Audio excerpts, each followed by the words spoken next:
relator. Você não está sendo, não, ministro. Não, porque o regimento interno diz o seguinte... Vamos manter o debate em nível civilizado. Não, a excelência se atém aos fatos e não à minha pessoa. Ministro, o regimento interno não diz vou o seguinte, aceitar que Vossa Excelência me refira. O revisor discutir ideias. Sim, são ideias. Deixando a discussão descambar para o campo pessoal. Não é campo pessoal, não, ministro. Eu acho que o que está em jogo é a credibilidade desse tribunal. Porque o Código de Processo Civil diz que uma questão não será julgada 3, 4, 5 vezes. E essa questão já foi debatida aqui 3 vezes. Esta é a quarta.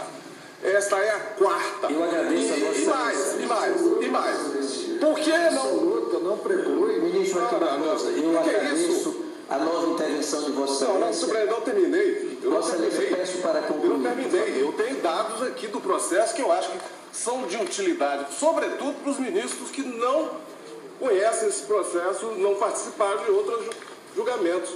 Ora, um dos réus, o que sempre provocou essa discussão, ainda na fase de inquérito, pediu que o processo fosse remetido ao Supremo Tribunal Federal.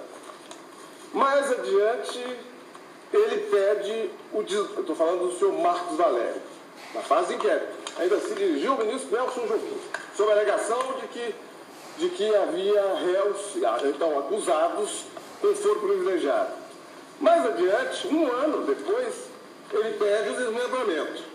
Eu, como relator, trago o pedido de desmembramento. Essa corte discute uma tarde inteira sobre esse tema. Não acolhe. Mais adiante, 2, 3 anos depois, outros réus trazem a mesma questão. O ministro Lewandowski me acompanha em todas as votações.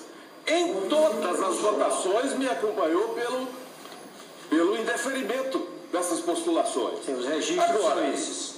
Agora, no dia do julgamento, nós temos toda essa peroração que coloca em jogo a credibilidade, a legitimidade desse processo que já nos deu tanto trabalho. Muito bem, eu agradeço a Vossa Excelência e prossigo na coleta ou colheita, como outros preferem, dos votos.